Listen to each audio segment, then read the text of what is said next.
Welcome to Failing for You, where I'll fail so you don't have to, or even better yet, so you can too. Hey everybody, welcome back to another episode of Failing for You. I'm your host, Jordan Yates, and today I have a very special guest, Emily Wilkins. Emily, say hello to everyone. Hey.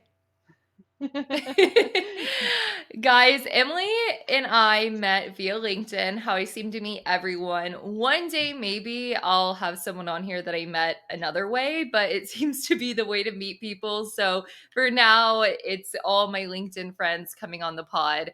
Emily is interesting to me because of the way we met. We kind of knew each other through, I guess, mutual connections and we saw each other's posts. But Emily, tell them how you reached out to me and how you reach out to everyone you become connected with, because I find it to be very interesting. Yeah, so I started this like a year and a half ago now.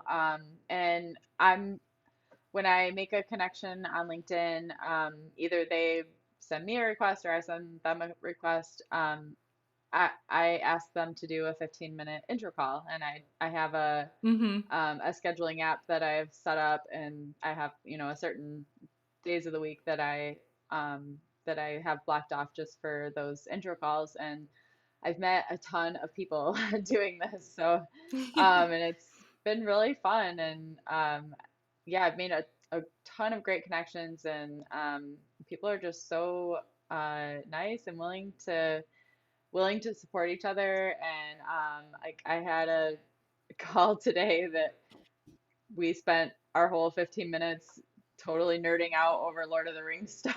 And then we are like, oh, our Oh, 15 minutes is up. Maybe we should talk about business things. oh my goodness. So, That is so funny. hmm yeah. Yeah, I like that because when you first reached out to me, I was like, I like her page. I like her stuff. Yeah, I'll talk to her for 15 minutes. And then when I got in the meeting, I was like, so is there like an agenda? Like, is there a thing? Because normally I'm used to like everything being so structured. Mm. And they were like, no, it's like just chat and get to know each other. And I was like, I like her. She's cool. And then you told me about your business, which I also find interesting, Marketing Metal. And I would love if you would tell the listeners more about it because I think it's really cool. Yeah, so Marketing Metal is I call it the anti-agency, and we work with job shops, so like small mom and pop shops that are doing any sort of custom work for the manufacturing space. So typically they're doing making custom products that change all the time. They're problem solving, and their customers are usually like larger manufacturing companies. Um, Hmm. so they have a lot of really unique challenges, and that was most of my career. I've kind of worked in those types of businesses. So a couple examples are like fabrication shops, machine shops, and I've also done a fair amount of work with like robotics integrators, because yeah, Ooh. they tend to be smaller kind of outfits, and I think that there's a big hole in the market. There aren't a lot of marketing agencies that are even interested in working with those types of businesses because A, they don't understand them, and B, they don't see them as a profitable sort, a good, right, good client. Like they don't think that they can make Yeah. money from them. So what I did is I created this, I kind of flipped the whole process on its head, and I created this different approach to the marketing that makes it, you know, profitable for me, but also they get a ton of value out of what I provide to them. Um, a lot Hmm. more than I think what they would normally get from the traditional agency model. So, Yeah, because I feel like a lot of those can be really churn and burn. And it's like they mhm, have their set thing they do, and then they try to make the company fill that gap and like fit into these boxes that may not necessarily work for them, especially in these more technical fields, like you said. Because a lot of these companies don't have a marketing department, they don't have a like much of a sales thing. It's more like you have your 4 or 5 guys that work there, they sell, they work on the shop floor, and they're the yep. accountant, and they're everything, and they're the front desk. And so it's like these guys are realizing it is kind of time to get more digital. Like Hmm. even things as simple as like a monthly newsletter Hmm. is so mind-boggling to some companies because Mhm. they're like, where do I start? How do I make a newsletter? How do I put all my contacts into one thing? Yeah. And it's like, I had a client recently where I like to stick to more the content side, which Mhm. is like I told you, I think we'll collaborate well because I like making content. I don't like getting as granular as all the marketing stuff, but I did help them do their newsletter, and it was like, oh my goodness, so much work just to like set it up, get the wording right, and then manually enter every contact like one at a time because they didn't have a way to export it. So I was in there, Uh-huh. and luckily it was only like 100. Yeah. So it wasn't terrible, but people never want to do that for themselves because they don't have the bandwidth or the time. Mm-mm. It's not that they couldn't figure it out, they just don't have the time. So Mhm. that's why I like what you're doing. And I think you have a very interesting value proposition in this industry Mhm. because of all those reasons. But back to the intro 15-minute meeting call, which is, I don't know why I find that so interesting. Maybe it's because I'm Gen Z and we like hate talking to people face to face. And it's like, why are you trying to invade my privacy and get to know me? Like, rude. Rude. So so I felt myself like, learning to step out of my comfort zone with that. Mhm. But I'm just curious, like, what sparked that interest? And then how did it go when you first started reaching out to people? Like, what were the reactions like? Yeah, so when I first started, my approach was a little bit different because I wasn't very active on LinkedIn at that time. So I didn't Mm-hmm. have, I didn't have like people reaching out to me that like I do more now. But so I kind of I went back to my connections that I had already because I've had Mm-hmm. LinkedIn since I was in college, and it's been 15 years. I'm dating myself.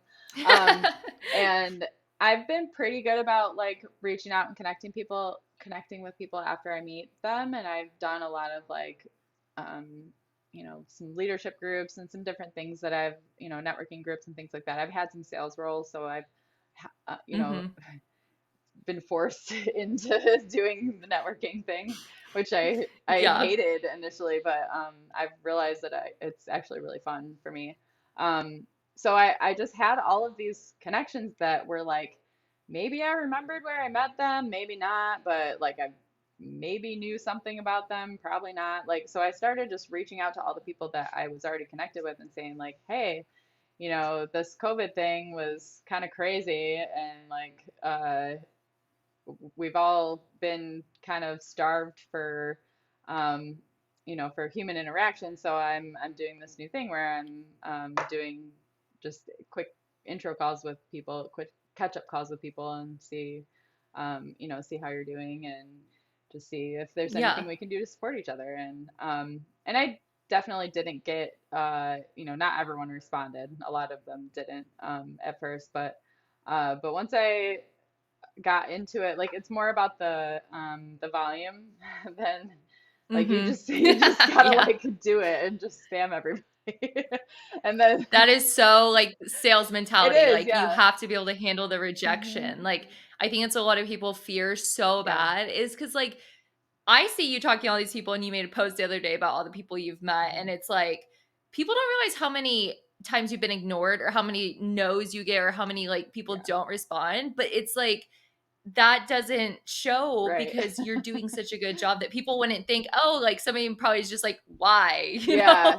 But you just keep putting yourself out Hmm. there, and that's so special to like have that resilience, especially for something that you don't have to do, that your job doesn't like depend Yeah. on. So I think that's like a really good muscle to exercise. Hmm. And I feel like you should teach other people how to do this because I feel like young salespeople could really benefit from this like method.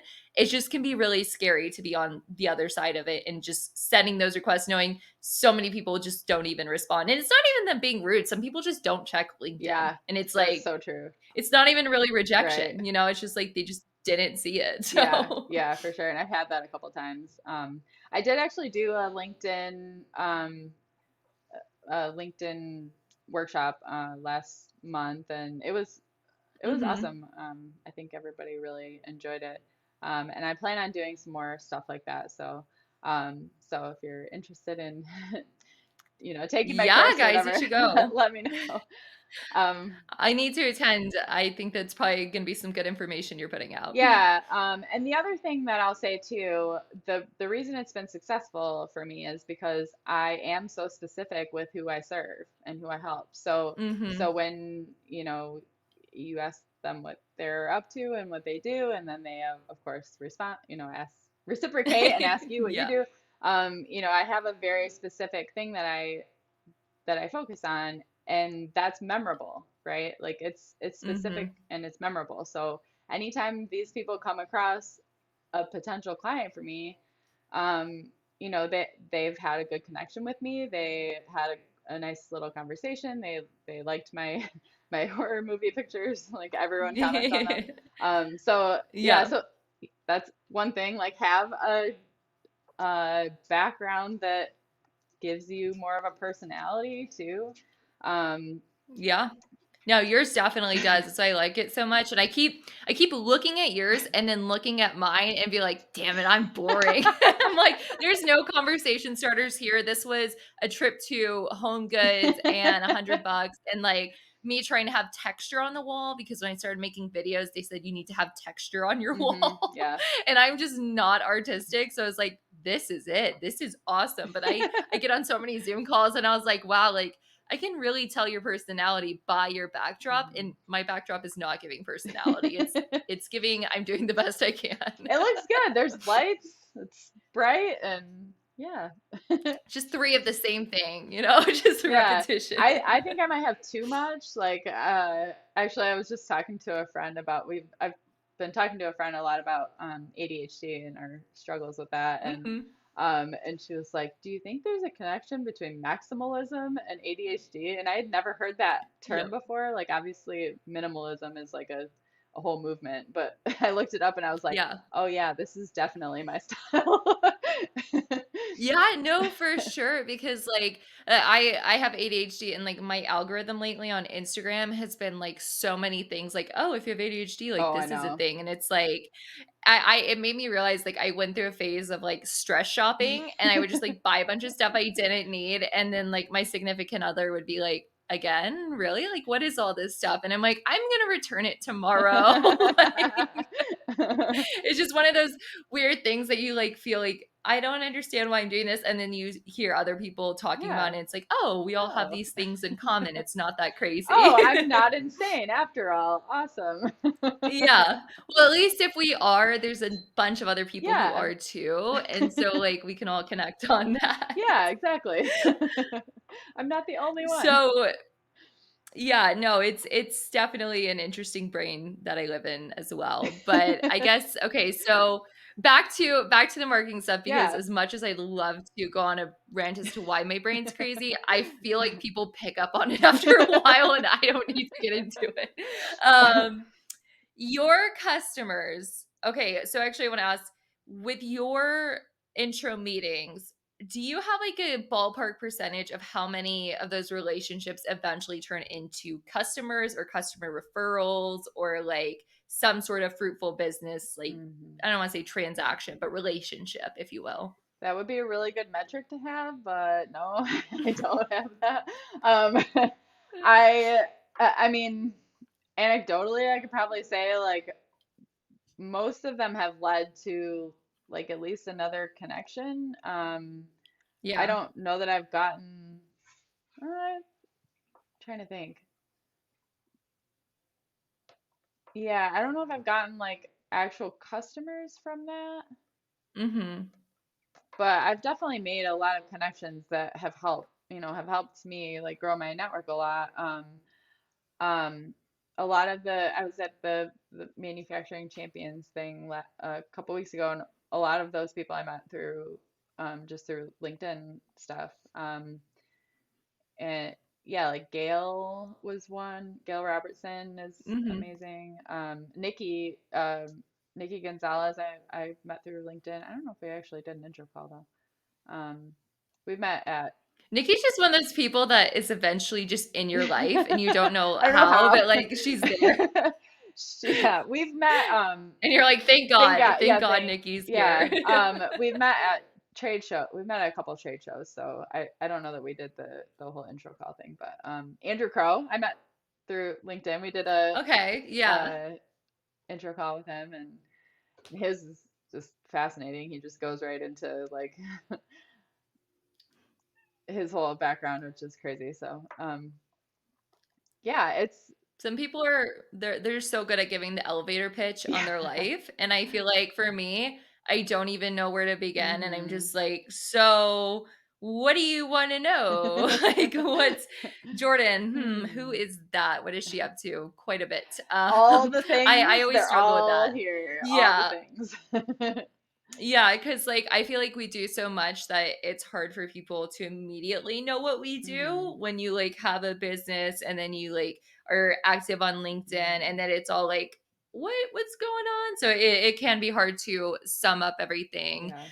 And Um that actually but that's that was one of the hardest things for me with my business because uh, because of the ADHD, like I'm interested in everything and I don't want to limit myself, right? yes. I don't want to limit myself in my work. So I like to me the thought of niching, like niching down and only focusing in one specific area was like, why would I ever do that? Like I would be losing out Yeah. on all of this other business, but it's really had the opposite effect. I mean, it's been like it's opened the doors to this like micro community, this kind of microcosm, whatever you want to call it, of people, and it's like it's just so fun getting to know everyone, and and I'm getting a lot better. I'm always improving, right? You're always getting better, and you learn more about that industry, and then you're you're not learning an entirely new industry every time you work with a new client. Mhm. Um, but Yeah. there's still a lot to learn always. Like even within my niche, there's a lot of smaller niches that I'm like niches, niche, not, I don't know. I literally never know what that word. I say it both ways and Yeah, just hope that like one of them's they're right and they're that I say both it right right. half I the have time. looked it up. You can say both, so Okay, whatever. wonderful. This solves like half the issues in my life Yeah, then. yeah.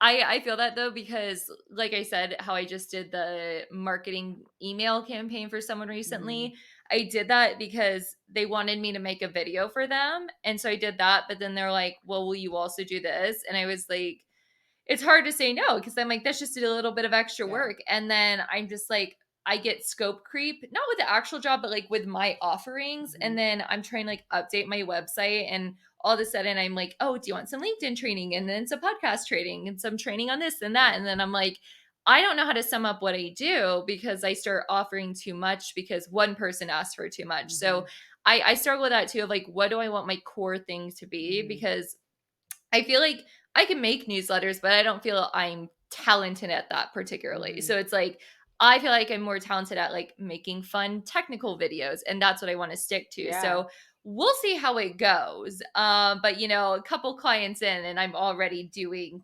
other things that I didn't set out to do. So we're just gonna see what happens, and I'll try not to say yes to too much. But hmm my goal is to get good enough deals to where I can make the videos and then I could give you the rest of the stuff because I already have it in the back of my head that if somebody wants a full on marketing thing that like I'm going to give it to Emily or I'm going to pitch it to you and see if you have time because I don't like doing that stuff. Like I have a hard time doing too many things that are going on at once on top of like my actual Yep. job and that stuff just gets too granular for me and it just starts to drain me. So hmm thank God you reached out because I know it's going to come in handy sometime soon. It's only a matter of time. Yeah, I'm the same. I mean, my whole career I've been the like one woman marketing show and I like have to figure everything out on my own and which is fine. I can do that. I can figure out anything. Yeah. But but then you're stretching yourself too thin and you're not getting like really good in a certain area and you're not growing in a Mhm. specific area um and it was really hard for me at first to like change that mindset, but once I did, there've been so many benefits. I love handing off work to other people now. Like if there's a project that is not a good fit for me, I'm like, okay, I know who I can refer you to, because Mhm. that's the other really cool thing about getting specific. I posted about today on LinkedIn actually. Like you're if you know super specifically who your target customer is and what you can do for them, then you can more easily collaborate with other people that are like you. So, I meet people like Mhm. you and I'm like, "Oh, Yeah. this is another person that I can talk to for video, video editing or video production, whatever." Like anytime that I can find somebody who's super talented that in areas that I'm not perfect in, I'm super excited about it. And I've had quite a few clients reach out or prospects reach out to me, in the last couple months that weren't, they weren't in manufacturing. And I had a friend that I could refer them to, and they've been like BFFs since, and they're like both so grateful for it. And I'm like, that is amazing. I'm so happy that I was able to make that happen because it would have been a terrible Yeah, it's project so for me, nice. but it's awesome for her. Yeah. So, yeah. I like that. I like that. So, okay, moving on now to my next question slash scenario. Just so people could get sort of a better understanding of what your business is, can you walk us through, like, say you're getting a new client and it's a machine shop and maybe it's like sort of mom and pop's company. They have like, I don't know, 5 to 10 employees and they're like, we want marketing. I know people say that and like it's a broad term. What would I kind of want to role play like I'm the person asking, you're you. Like how does this go? So I come to you and I say I want marketing. How do you drill down to find out what they really want? Let's do a little role play. What would you ask me next? Tell me more. Oh man. So I have really good at machining turbines, and I think that business has slowed down a bit. And I know a lot of people are getting customers online, but my customer base is slowing down. It's just been the same guys for the last 20 years, but one of them shut down. So now I need more customers and I want to get my name out there. I don't know how to do that. And I think that's marketing. Okay, so tell me more about your ideal customer. I try to get to understand, um, the challenges that they're facing and um, who their ideal customer is, what they've been doing to reach out to them, and then the way my process works, I have that 15-minute call. Mm-hmm. If they're like interested in talking to me more, then I follow up with I have an email that I follow up with that explains my process, and it starts with just a 2 hour interview, and we just sit on Mm-hmm. a Zoom call usually, unless they're local. Um, we sit on a Zoom call and I get to know, what have they tried? What are their big goals? What's their personality? I really try to get to know them and their team and their Mm-hmm. vision. Where are your constraints right now? What are your biggest constraints? I did one yesterday with a customer and I was like, basically your biggest constraint right now is time. And you're Yeah. doing all of your admin work. So maybe invest in a VA, maybe invest in a virtual Yeah. assistant that can handle some of this admin stuff. And then you can actually sell more and make more money because I think what a lot of small business owners don't realize, and I'm the same way too, and I still have this struggle, um, especially if we're, kind of that lower middle class kind of like saving money is always like a Yeah. thing that we have to be striving for, right? But when you're building a Mhm. business, you have to be strategic about where you're investing money, and you have to think about, what kind of revenue can you make with this investment. So by freeing up, 20 hours a week of your time, how many extra sales can you get with extra hours a week? Like that Yeah, investment seems like absolutely. nothing once you look at all the sales you can make. So just finding out those types of things, and then after the 2 hour call, then I write up a brief that identifies all, it summarizes our conversation, identifies some of the things that I think they can really do to change their, to reach their goals and achieve what they're trying to go for. And then I will usually recommend one of my packages for Mhm. my marketing packages, which are Yeah. can vary depending on what, it's whatever the customer needs. So, and if I need to bring in some contractors to help execute that work, I will do that. I have a videographer that I pull in a lot for stuff. Um, but the way that we execute the work is in these sprints. So I'm really Mhm. only focused on one customer at a time, and we build all of the things in a short period of time, and then I actually go through it with the customer um, on a call, and we make any changes. We kind of make changes in real time, most of them in Mhm. real time, and then we button everything up and launch. And it saves a ton of back and forth. It gets them what they need way faster than what a normal website project at an agency is like 3 to 4 months usually. Yeah. Um, so yeah, it's fun. I'm enjoying it. Yeah, that's awesome. That sounds like you're very tailored to your customers' needs and actually take time to understand them. As I like the 2 hour intro call, like you really are spending the time to get to know Yeah. them and their needs. And it's like, I hate situations where it's like, they see you and they see something that they think is a problem and they try to fix it for you, but they didn't ask you what it was. Like I had this epiphany today, like when I was getting my hair cut, because she was like going through it and I said that, like, oh yeah, my hair is kind of thin. And that was just like a comment. It wasn't like me saying it's a problem, I want her to fix it. And she's like, well, let me give you some layers up top. And I was like, no, no, no, I don't like layers. And she's like, oh, we'll make it look thicker. And I was like, I didn't ask for it to look thicker. I just said I had thin hair, like I'm not calling it a problem. I just have my pieces of hair are thinner. It's curly. It is what it is. Hmm.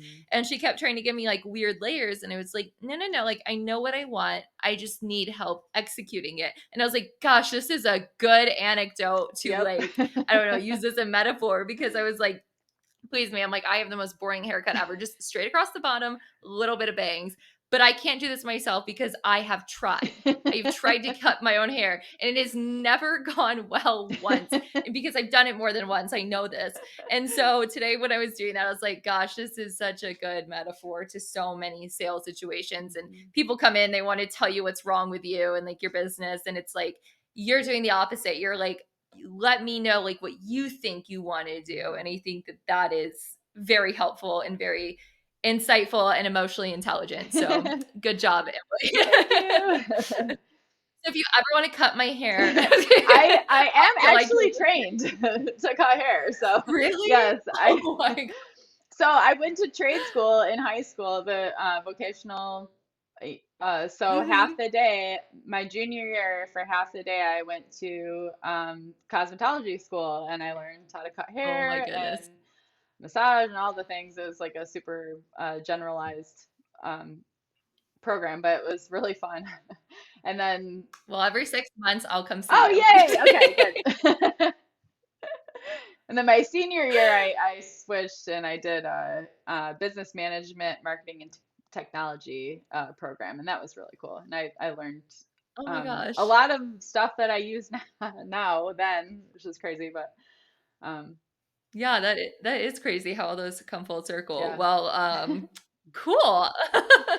That's awesome, extra tidbit. Well, we're getting about to the end of the time because I've been practicing keeping these closer to 30 minutes because people say they stop listening when it's an hour long. So, do you have anything else you want to say to the listeners or any notes you want to leave it on? And we'll link all your LinkedIn and website and all that below. So we'll make sure they have that. Yeah, for sure.